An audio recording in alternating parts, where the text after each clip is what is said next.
Olá pessoal, sejam bem-vindos a mais um episódio do nosso podcast Podanato.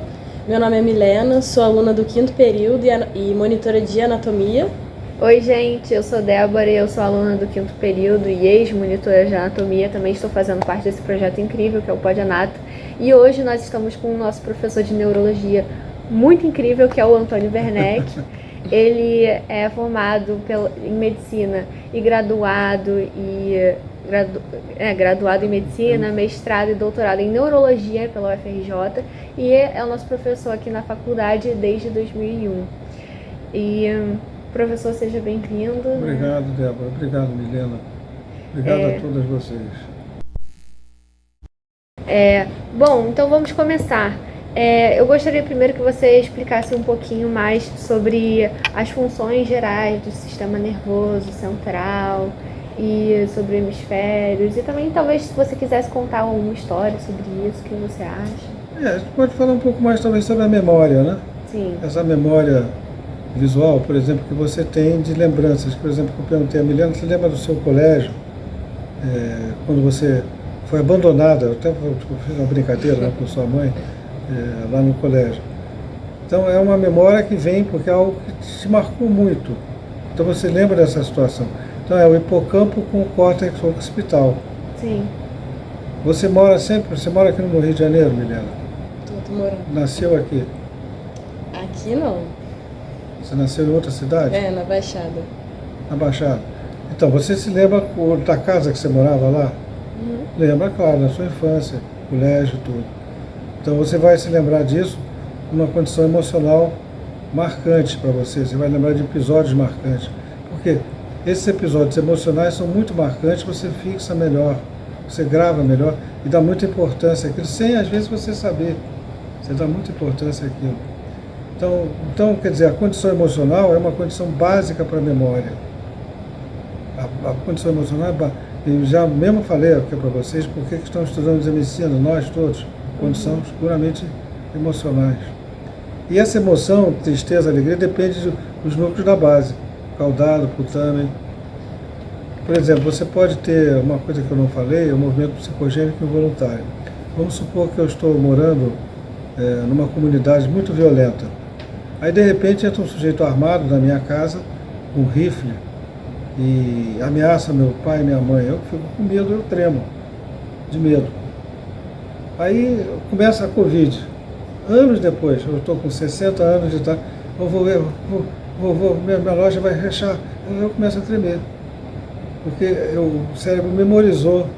Existe mais algum outro movimento sem ser Vários tremer? deles. Qual? 2% dos movimentos são psicogênicos e involuntários. Quer dizer, movimento com queijo, cabeça. Esse é o famoso tique ou não? Não, o tique é uma condição, é um movimento involuntário que pode ser psicogênico porque pode ter uma condição emocional. Eu vou tentar parar e pode aumentar. Vou tentar não fazer e pode aumentar. Então tem uma condição psicogênica. Algumas pessoas podem controlar, mas é um movimento involuntário orgânico.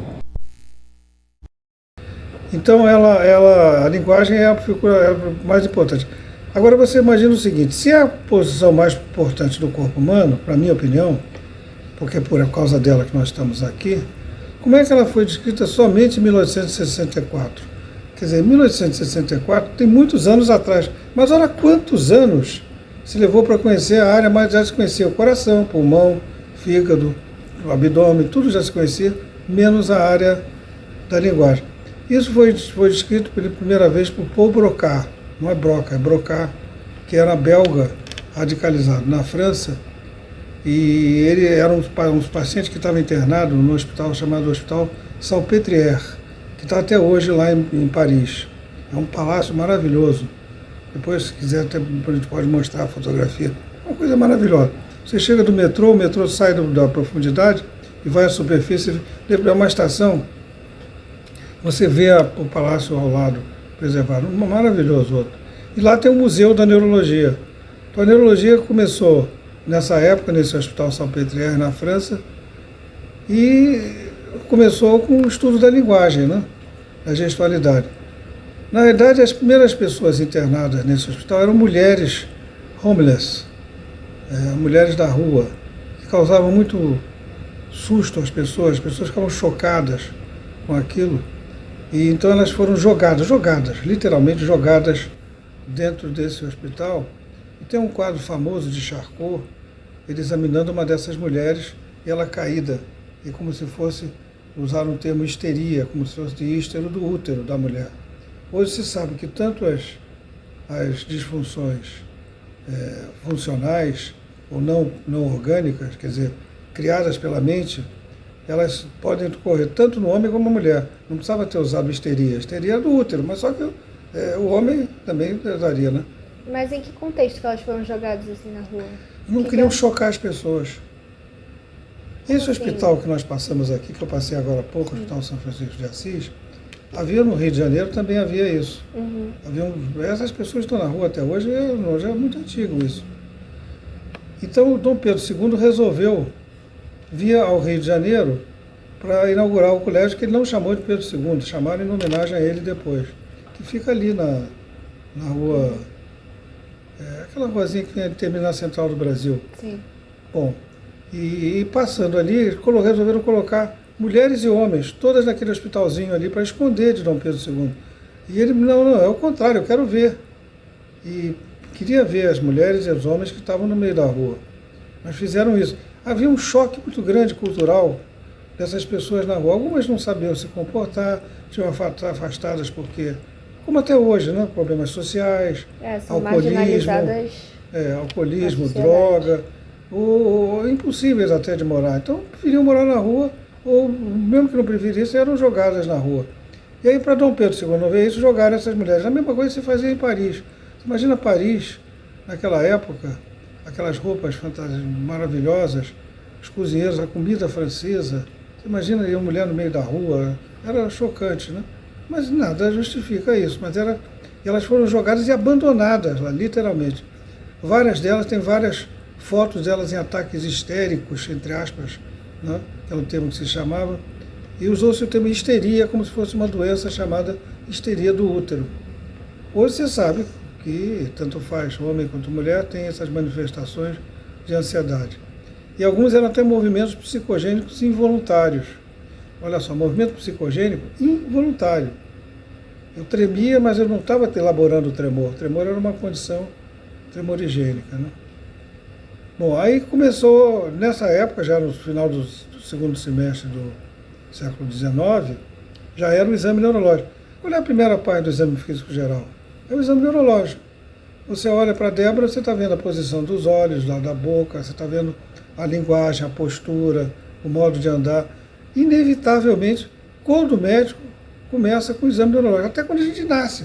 A gente já nasce, já está de cara com o médico, já está fazendo, mesmo que ele não queira, ele faz o exame neurológico da criança. Ele vê se a criança está fletida, com os membros superiores, com os membros inferiores. O exame neurológico é o início. E foi o último, é o início do exame físico geral, e foi o último exame a ser descrito na neurologia. Foi Charcot e Pierre-Marie, principalmente, que começaram a descrever o exame neurológico. Essa foto é muito interessante, depois, se puder, a gente mostra aí essa foto, Charcot examinando, ela desabando assim, e estava lá Freud ficou 7 meses lá na Salpêtrière, alguns psiquiatras, Babinski, já ouviu falar em Babinski, é claro, né? Babinski era um polonês. Essa imagem, Alessandra. Então, essa imagem. Esse Jean-Martin Charcot, olha só, a paciente supostamente uma histérica. Acreditam que Freud estava nessa foto, talvez fosse esse que está aqui com o ombro, assim, com o cotovelo na janela. Há possibilidade que ninguém identificou esse. Pode ser que tenha sido. Esse aqui esse era Babinski, esse aí. Ele era um sítio alter, muito alto. Repara que ele é aparentemente alto, embora esteja sentado. Tem vários nomes aí desses professores. Alguns, Bourneville estava aí, vários estavam aí descritos aí. Então isso aqui é a Salpêtrière, é uma sala da Salpêtrière que eles faziam as sessões clínicas. A sessão clínica era isso. E chamou atenção essa paciente. E ele, inclusive, como a psicanálise não tinha surgido. A psicanálise foi surgir na transição do século XIX para o século XX, com o Freud, né, claro. E ele já tinha se descrito o inconsciente, os dois alemães, e ingleses também tinham descrito, Mas a técnica de psicoterapia começou com Freud depois dessa descrição. Ele começou a tratar isso. Depois vieram os outros, né? Outros franceses e tudo. E a psicanálise hoje é uma especialidade dentro da medicina, né? E também na psicologia. Entendi. Mas não havia nada. Então ele chegou a inventar um sistema, na melhor das intenções, vocês vão ficar impressionadas, que era uma máquina de pressionar o útero para interromper essas manifestações. Ele bolou uma máquina Charcot. Mas ele era brilhante, ele era inteligentíssimo. Na realidade, ele não sabia como tratar. Aliás, não tinha tratamento para nada. O médico era uma figura decorativa até certo ponto. Se você vê a morte de Luís XIV, ele usando cristais no tronco dele, é algo... você não tem o menor sentido. Não tinha nada. Na realidade, começou com Fleming, né, com penicilina e tudo, e alguns medicamentos para convulsão e tudo. Bom, esse é um aspecto. Então, um aspecto falando da linguagem, né? Agora vamos chegar... Sim, mas antes eu gostaria que o senhor citasse um pouquinho mais da neuroanatomia para a gente conseguir contextualizar para o nosso público também, sobre mais um pouco da anatomia, qual é a função de cada área do cérebro e qual área do cérebro que a gente vai falar hoje, que vai ser referente à linguagem. Tá. Bom, as áreas do cérebro, o cérebro, primeiro, ele funciona exatamente como o coração e como o pulmão. Só que qual é a função do coração? Ele recebe o sangue venoso e joga o sangue arterial. O coração faz isso, basicamente. Por isso nós estamos vivos. Mas o cérebro, ele faz as mesmas funções ao mesmo tempo, só que são múltiplas, são milhares de funções. Por exemplo, se eu falo a palavra cachorro para você, vai aparecer um camelo aqui? Não, vai aparecer um cachorro. Com certeza. Mas eu só falei a palavra cachorro. Aparece um cachorro para você. Se eu falo cavalo, aparece um cavalo, não aparece um elefante. Embora também tenha 4 patas, mas você se distingue perfeitamente. Se eu falo elefante, então, se eu falo mosquito, aparece um mosquitinho pequenininho, que incomoda a gente, a beça. Então, você vai entender. Eu só falei a frase. Mas a palavra para nós, ela tem essa representação de algo que eu já vi.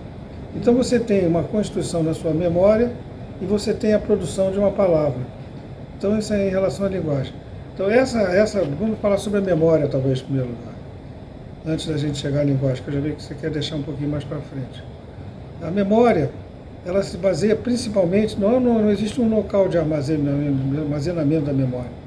Existe o hipocampo, que lembra o cavalo marinho, que está supostamente aqui nessa junção dos meus dedos, aqui junto à minha mucosa nasal, do lado direito, e esse dedo aqui um pouco na frente, um pouco mais atrás, aqui, junto ao masseter, digamos assim. A união desses 2 pontos está no hipocampo. O hipocampo está sabendo de tudo, sabendo que agora nós trouxemos esses livros, sabemos que nós viemos para cá. Eu mandei uma mensagem para você há pouco, dizendo que eu estava na Praça da República. Tudo você está... Mas é claro, daqui a 3 meses você não lembra mais. Você estava onde? Eu não sei. Mas hoje você lembra que foi agora. Mas você lembra de fatos marcantes na sua vida. Por exemplo, você lembra... Vou fazer uma pergunta. Agora vou fazer uma pergunta para você, Débora. Você lembra, quando você soube o resultado que você passou no vestibular de medicina, onde você estava? Sim. Por quê? Porque é um fato muito marcante. Mas é uma condição emocional. Sim, com certeza. Então, a produção da linguagem é no hemisfério esquerdo, mas a condição emocional é no hemisfério direito conectado com o esquerdo. Uhum. Então, você já tem uma função relacionada a algo muito marcante. Houve um episódio nos Estados Unidos, que vocês provavelmente nem eram nascidas, que é um episódio quando as torres gêmeas explodiram lá em Nova York. Uhum. Eu me lembro exatamente onde eu estava.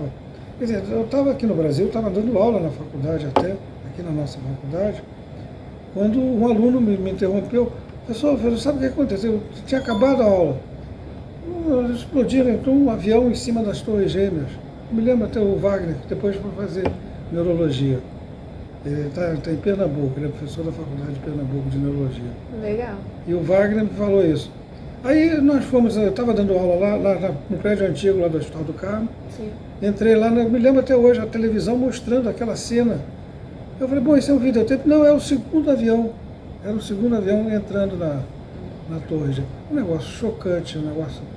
Quer dizer, mas vocês talvez se lembrem da fachada do seu colégio. Ah, mas já acabou, agora é um prédio. Não faz mal, você vai se lembrar. Sim. Quando tua mãe te abandonou. A mãe, elas abandonam a gente também, senão a gente não vive, né? Então, Mas deixa eu te perguntar, falando quando você falou sobre hemisférios, sim. qual é o dominante? Como que a gente define isso? Dominante para a linguagem é quase sempre o hemisfério esquerdo, mesmo nos canhestros. Uhum. O dominante para a utilização visoespacial é o hemisfério contralateral, é o hemisfério não dominante para a linguagem. Sim. Só que você tem áreas da linguagem do lado esquerdo e do lado direito. Se eu só produzo linguagem no meu pensamento do lado esquerdo, para que servem essas áreas da direita? Então, olha só, existe o corpo caloso, Sim. que liga os dois hemisférios.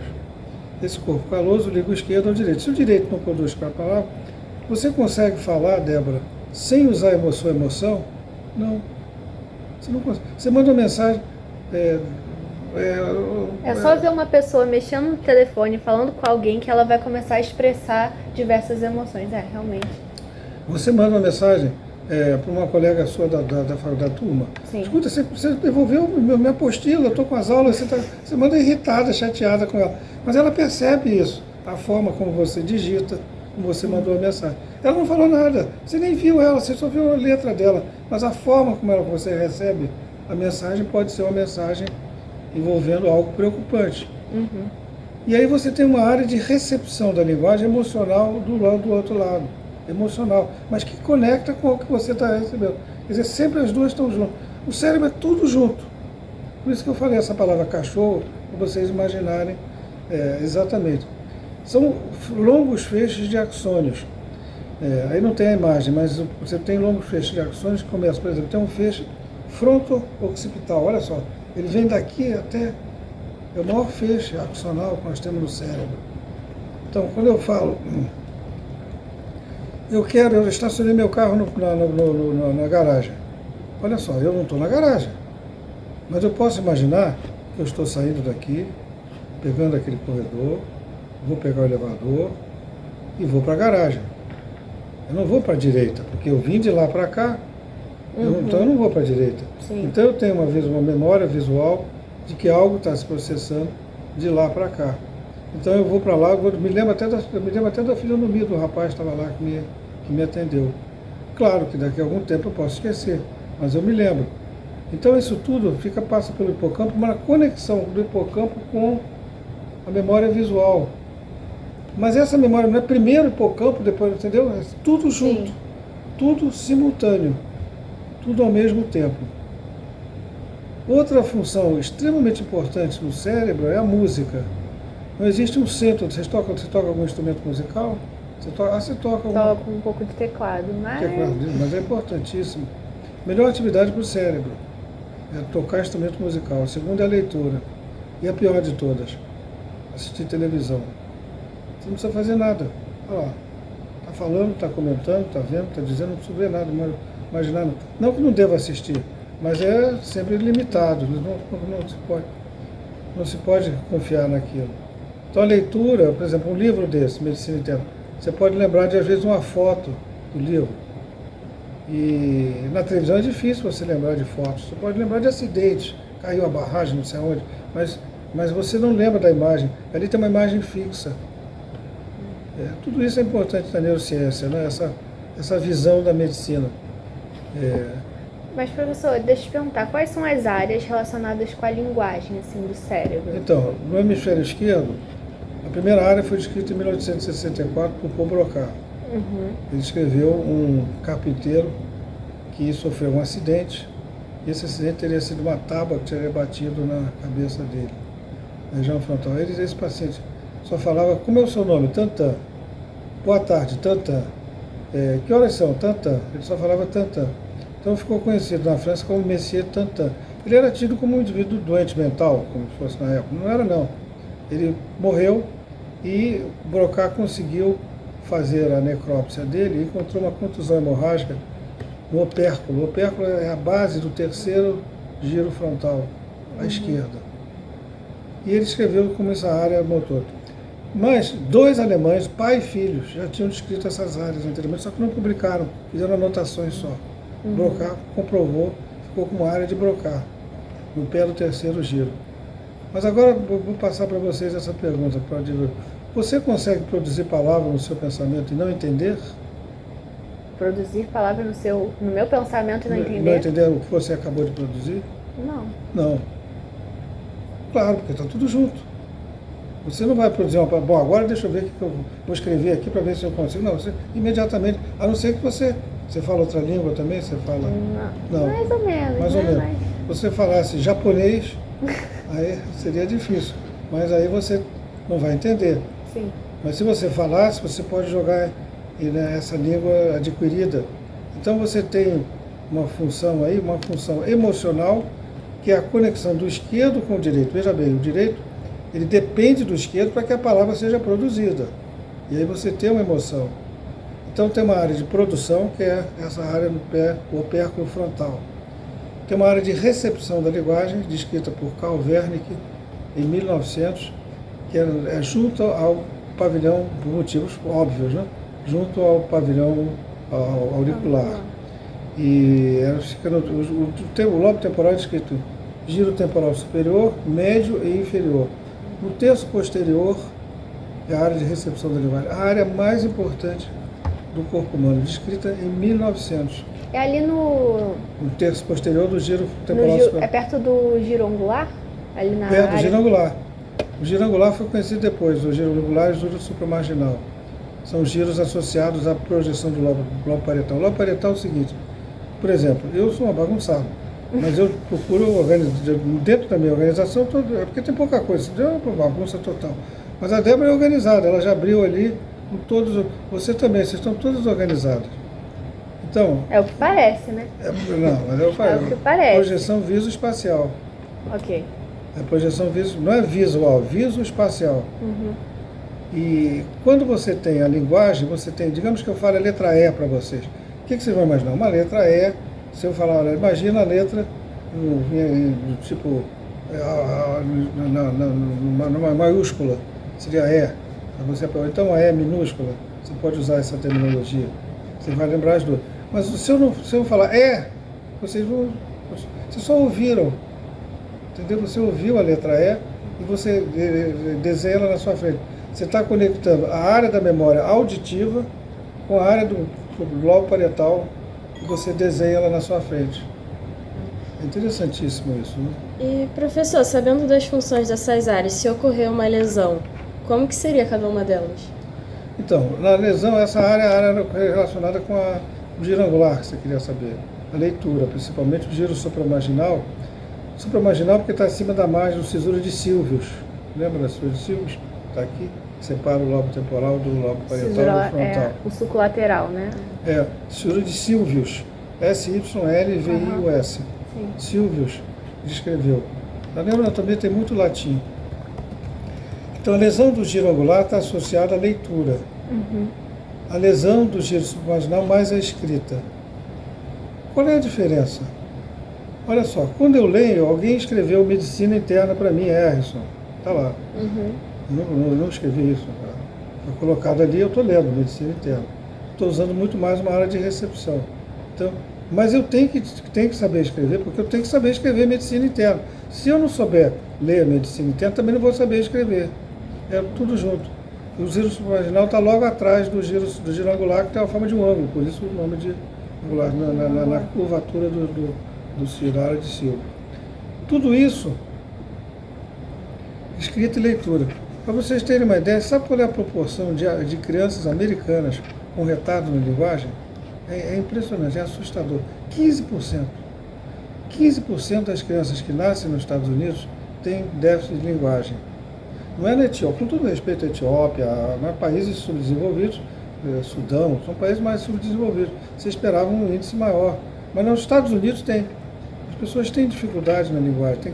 E não são necessariamente burras ou não vão conseguir evoluir. Não, muitas conseguem evoluir gradativamente à medida que você vai crescendo. É falta do exercício? Qual seria a sua hipótese? A hipótese básica é função neuroanatômica mesmo, de conexão dessas áreas. Função neuroanatômica de conexão dessas áreas. Então, a criança tem... E aí faz gestos. Aí faz gesto, pula, faz gesto, bate palma, faz não sei o quê. Tá? Aí você acha que aquilo é uma estereotipia do tipo autista. Não, aquilo é porque ela não consegue. Se você não conseguir falar, você vai fazer gesto. Sim. Você vai fazer gesto. Você faz assim. Olha, o surdo e mudo fala, não é necessariamente uma pessoa com dificuldade de intelectual. E como ele está surdo, ele tem pouca cognição. Mas é por causa disso. E ele faz gestos. Ele fala por gestos. Então esse é um aspecto que eu acho interessante de comentar também, que é o atraso na linguagem. E essas crianças às vezes são submetidas a vexames. Por exemplo, digamos que eu fale um ditado. Vocês não têm uma professora? Olha, Débora, toma nota, ditado. É uma coisa horrorosa, né? Aquele negócio meio... Geralmente as mães são mais boazinhas e tudo, mas os pais são terríveis, né? Eu tenho 4 filhos. Eu não sou terrível, mas... Não sou terrível, não sou de maneira nenhuma. Mas aí, toma nota. Aí você vai tomar nota. Enquanto eu estou falando, você está ouvindo eu falar, você está tomando nota. Sim. Se a pessoa tem um retraso na linguagem, não tem como. Porque ela tem que traduzir uma mensagem verbal e passar para uma mensagem que ela vai fazer repetindo. E a repetição também é uma função, porque se você entende que você fala, tem um fascículo, tem uma forma de um arco, chama-se fascículo arqueado, que é um arco. Sim. No lado esquerdo e no lado direito. É interessante do lado direito, né? Então, do lado esquerdo, você está conectando, você tem a repetição. Se eu falar para você, Débora, o que você acha, como é que está o tempo hoje? Você vai explicar, olha, está meio esquisito, estava chovendo. Mas se eu mandar você repetir, você pode repetir, olha, por favor, repete então. Você repete, hoje os tempos está chuvoso, você repete. Nós temos um sistema de gravação. E do lado direito também, esse fascículo arqueado do lado direito é uma condição emocional. Se você ouvir uma música tocada por uma orquestra, é uma coisa. Se a orquestra começar a cantar, você começa a tirar a música e a letra da música. Sim. Aí você vai usar a linguagem acoplada àquela música. E você vai produzir uma poesia dependendo da música que você está ouvindo. Né? E tem músicas muito marcantes para nós. Eu me lembro, eu outro dia estava em casa com minha mulher, e ela nasceu na Itália, e ela gosta de coisas da Itália, né? Viveu lá até 8 anos de idade. E aí depois tentou uma música italiana, que eu não tinha ouvido nunca mais. Eu me lembrei da música, e eu até um pouco emocionado, me lembrei dessa música, da época do colégio e tudo. Quer dizer, aí eu que não falo bulufas de italiano, e ela fala, eu não falo nada, eu comecei a lembrar da letra em italiano. Quer dizer, como é que aquilo me marcou? Você tem uma marca de uma determinada condição emocional para você estudar. Vocês estão estudando medicina por condição intelectual ou emocional? Puramente emocional, Débora. Lamento informar. Só emocional. Você tinha aula de histologia? Você estudou onde? Aqui no Rio? Estudo. Qual era o seu colégio que você estudou? Era no Pense. Muito bom o colégio. Então, você tinha aula de histologia lá? Não. Então como é que você vai fazer medicina? Olha, você achou a aula de histologia interessante? Não, condição emocional. Na verdade eu nunca gostei muito de histologia, não. Eu gostava mais de fisiologia. Então, você tinha aula de fisiologia? Não, não tinha. Você tinha algumas coisinhas. Umas biologiazinhas. Corpo humano. Uma chutação danada. Sim. Não tinha nada. Quer dizer, é uma condição puramente emocional. Eu me lembro até hoje da minha condição emocional, me favoreceu. Mas você pode não lembrar, porque aqueles são multifatores, né? Não tem pais médicos. Mas se tiver pai médico, você pode ter uma visão até melhor ainda, o pai ou mãe médico, né? Sim. Gente, só para dar uma contextualizada também, sobre a neuroanatomia, né? Então, o cérebro, o nosso sistema nervoso central, ele é dividido em periférico... Não, desculpa. Nosso sistema nervoso central é dividido em periférico. Não. Nosso sistema nervoso, ele é dividido em periférico e central, né? Isso. E no nosso sistema nervoso central, nós temos o cérebro, com os 2 hemisférios, o cerebelo, o tronco encefálico, com o mesencéfalo, ponte e bulbo, e a medula espinhal, que é a extensão dele por todo o nosso eixo axial, né? Bom, então esse é o contexto. E aí os lobos cerebrais, que agora, contextualizando um pouquinho mais, os nossos lobos cerebrais, nós temos o parietal aqui, o temporal aqui. Temporal. Ih, tô trocando. Frontal. Fala aí, professor. Não, você sabe isso. Frontal, Os parietal. lobos. Amiga, você que é monitora, fala. Ai, Os não, lobos. Eu tô com vergonha. Não, pode Vai falar. cortar essa parte. A gente vai cortar, óbvio. Fala aí. Fala, Milena, sobre Não, os lobos. eu tô com muita vergonha já. Tá, então vou falar. Então, as divisões dos lobos no nosso cérebro. Nós temos o occipital, que é aqui na posterior. Nós temos o temporal, que é aqui bem nas têmporas, sabe onde a gente passa o iluminador na maquiagem? Aqui as têmporas, então onde fica aqui o temporal. Aí tem o frontal e tem os dois parietais aqui também. Tem o parietal aqui. E essas são as divisões anatômicas do nosso cérebro. Aí a gente também tem o sulco lateral e tem o sulco central, que vai dividir uma área muito importante, que é no meio entre o sulco central a gente tem o giro pré-central e o giro pós-central, que são responsáveis na motilidade, na aferência e na eferência do estímulo nervoso, do movimento e etc. Aqui a gente está falando mais sobre a linguagem. Então, as áreas da linguagem, que a gente estuda muito na fisiologia, principalmente no segundo período, que a gente tem a neuroanatomia, a neurofisiologia, são as áreas de Broca e as áreas de Wernicke, que são acometidas quando acometidas, elas vão proporcionar alguns problemas relacionados à linguagem. Quer acrescentar mais alguma coisa, amiga? O lobo frontal é um lobo de planejamento e é um lobo de crítica. Por exemplo, eu fiquei preocupado de chegar fora do horário, é uma crítica minha.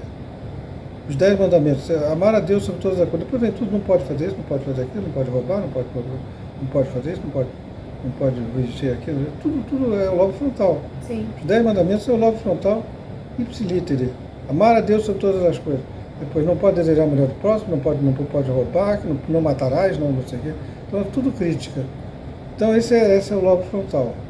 E o lobo frontal é usado permanentemente por nós todos. O lobo parietal é um lobo mais de projeção visoespacial, de reconhecimento corporal.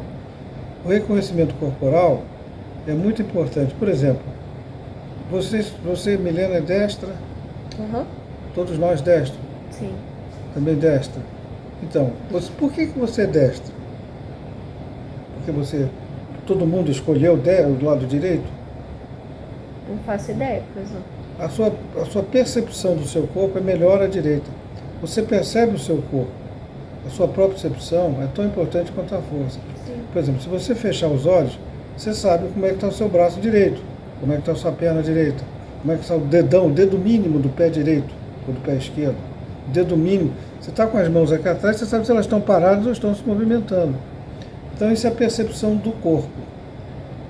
As pessoas destras, elas têm uma boa percepção do lobo parietal, do lado de que é a inteligência, que você falou também. Uhum. Uma boa percepção do lobo parietal direito e do lobo parietal esquerdo. E pouca percepção para o lado esquerdo do lobo parietal direito.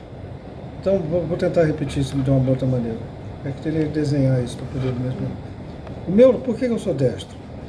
O meu lobo parietal direito e o esquerdo reconhecem muito bem o meu lado direito. Sim. O lado esquerdo, praticamente só o direito. Uhum. O esquerdo quase não reconhece. Aí eu estou lá com 2 anos no berço, alguém joga um brinquedo, eu pego com a mão direita, porque eu reconheço melhor o meu lado direito. E se fosse canhoto? O canhoto provavelmente tem a mesma coisa. Mas se você reparar, ninguém aqui, você não é canhota também não. E ela. Então, o canhoto ele tem uma habilidade maior com a direita do que nós com a esquerda. Nós somos uma coisa horrorosa com a esquerda. Eu sou um desastre com a esquerda. E eles conseguem razoavelmente usar a mão direita. Eles conseguem ter uma modificação. Então há uma certa diferença, mas não o lado direito continua reconhecendo os dois lados, mas o lado esquerdo um pouco melhor do que nós. Ele acaba usando a mão esquerda. Uhum. Isso durante algum tempo era motivo até de violência dos pais, que queriam obrigar as crianças a usar a mão direita. Mas eu acho que também essas pessoas que são canhotas, elas provavelmente sabem mexer também com a mão direita, porque sempre foi normalizado ser destro, talvez, não? Não, é uma questão de própria. própria. Você reconhece o seu corpo. Mas, por exemplo, eu tenho uma doente que ela mora ali na Santa Teresa, ali atrás do hospital, onde nós estamos no laboratório, uma casa que tem logo ali em cima. Ela teve 3 aneurismas. Ela tinha 3 aneurismas. Um sangrou na época, 2 anos depois sangrou o outro do outro lado. Então ela teve uma lesão frontal à direita, se não me engano, e à esquerda parietal. Não faz mal. Ela teve. Alterou alguma coisa cognitiva? Não alterou. Ela teve algum prejuízo e tudo, mas ela era uma senhora de 50 e poucos anos, trabalhava no banco, era bancária. O marido trabalha no Banco do Bradesco, era um alto funcionário, então era uma casa muito boa.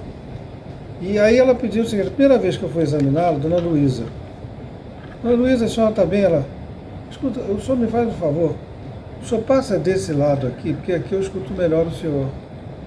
Ela não estava, ela me percebia melhor desse lado do que do lado direito.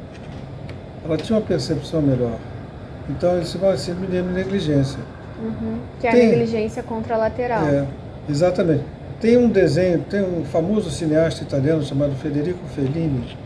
Ele tinha mania de pintar e ele teve um AVC nesse lobo parietal. Então ele desenhava. Ele estava lá internado no hospital, não tinha nada para fazer, ele começou a desenhar. Aí ele desenhou um homem.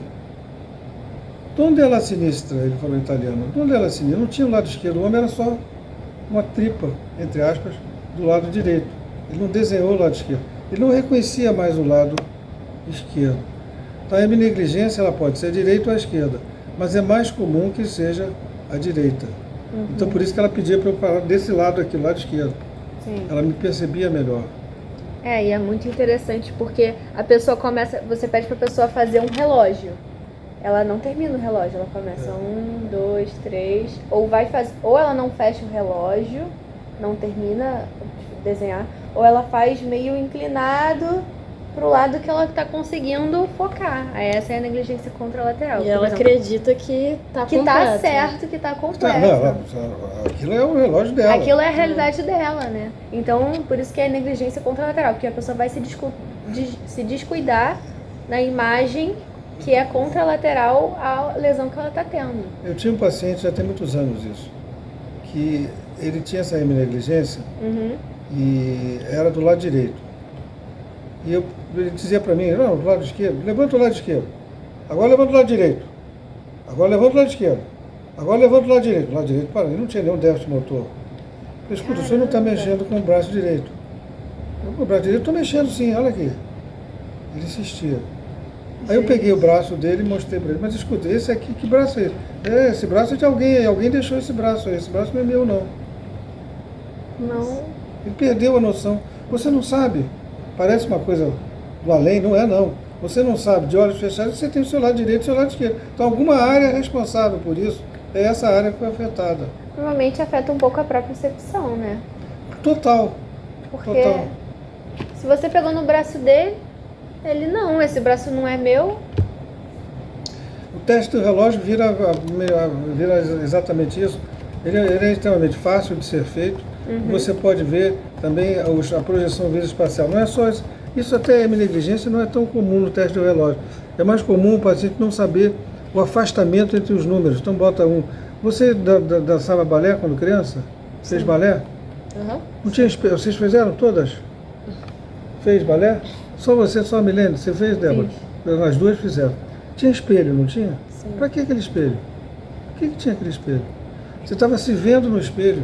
Você viu os seus dois lados. Se você não se visse no espelho, você tinha um desenvolvimento menor no balé. Só que você vai se apresentar no balé, você não tem espelho. Você não vai ver um balé, Sherazade, sei lá, com um espelho do lado. Mas você treinava com balé. Com balé, perdão. No balé você treinava com o balé clássico, vocês faziam? É aquele balézinho de escola, de criança. Né? De criança. É aquele, eu vou botar no balé, vai fazer alguma coisa. Mas não tinha espelho? Tinha. Com certeza. Vocês puderem imaginar vocês entrando lá sem espelho? Não, a professora ia estranhar. A primeira pessoa que ia estranhar era a professora. Sim. Porque ela passou a vida toda se olhando no espelho. Aí você vê a gestualização, você imagina aquilo e integra o seu corpo todo, espelhando a imagem. Sim. Você entrega. Então essa visão daí gestualiza, né? O balé é uma coisa maravilhosa, porque você tem essa gestualização com esse aspecto. Quando tem, por exemplo, a ópera, também pode ser uma ópera. Inclusive a opereta, você canta e faz gestos.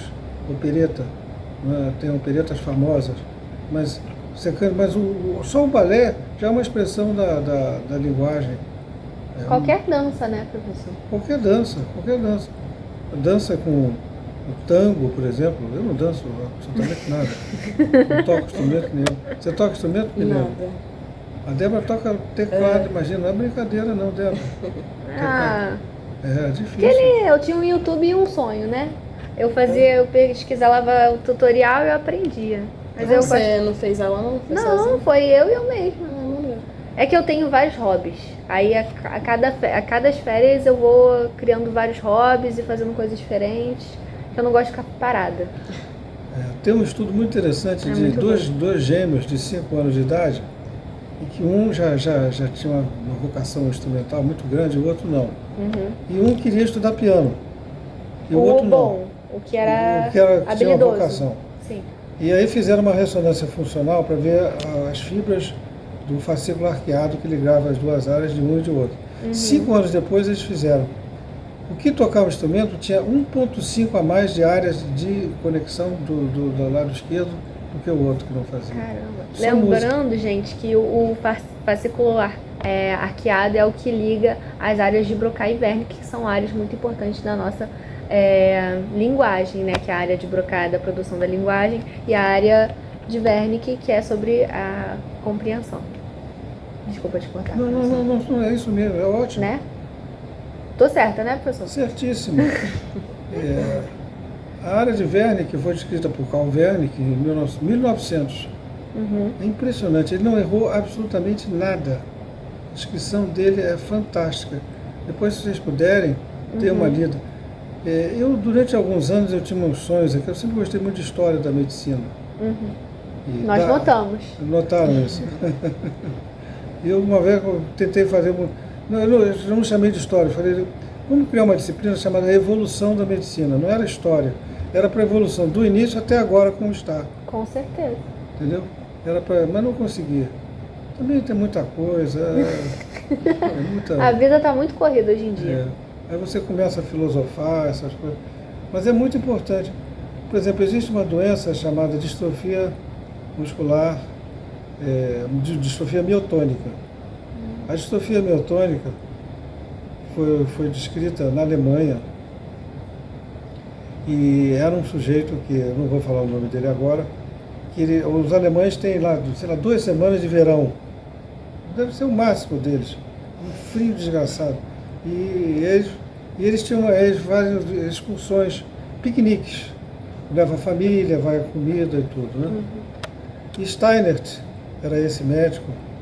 Ele tinha 3 ou 4 filhos, não sei se eram 3 ou 4 filhos, e tinha um rio, onde as crianças brancas, a Débora é um pouco clara, mas era muito mais claras do que você, Débora. Uma branquela, da cor dessa mesa aqui. E aí, isso no século XIX, final do século XIX, na Alemanha. Eles resolveram tomar banho de rio. Então eram 4 filhos. 3 saíram. Pode ir embora. E um não conseguia sair, estava lá. E aí o que ele tinha? Ele tinha uma contração miotônica que ele não conseguia fazer esse movimento. Então ele tinha um canal de passagem canal de iônico, de passagem difícil para muscular, sarcolema. Então ele não conseguia. Aí ele chamou de distrofia miotônica de Steinert, é chamado até hoje. Olha só que coisa interessante, você nunca esquece nunca mais dele. Ele estava se afogando. Aí o Steinert falou, você está aqui com você? Eu não sei. Imagino que ele deve ter falado isso. Eu não estou conseguindo sair. Aí ele notou que o filho estava tentando sair e tinha uma lentidão. E ele passou a observar que isso era constante. Repara, olha que história interessante. Você guarda essa história, a própria história de Fleming, que é a mais comum, essas coisas você guarda. Então, eu queria fazer isso uma época aqui. Não evoluiu muito, não. Mas eu entendo, depois eu entendi, eu não fiquei chateado, não. Acho que vocês perdem com isso. Porque se você ler a história de cada doença, dificilmente você vai esquecer aquela doença. Com certeza. Essa Covid, então, foi um negócio, uma desgraça. Nunca vi nada igual. Teve um dia que eu estava no meu consultório, no centro da cidade, e tinham pessoas que eu tinha que atender. Então eu abri a porta e abri a janela. Ali perto do consulado americano. Um dia eu fui lá, não tinha ninguém no prédio. Eu falei, porra, só tem um porteiro. Uma máscara horrorosa, uma marca preta na minha frente. Só vou chegar uma pessoa aí, uma família, eram só 2. Entraram, tudo bem. Não tinha ninguém na rua. Não tinha ninguém na rua. Você saiu quando? Não tinha ninguém no prédio. Era 5 horas da tarde, durante um dia de semana. Mas era que ano? 2020, março? Não, 2000, não tinha chegado a vacina ainda. Final do ano. 2020. 2020. Um choque, né? Você tem uma visão. Você imagina a guerra. Como Sim. deve ser, né? Com certeza.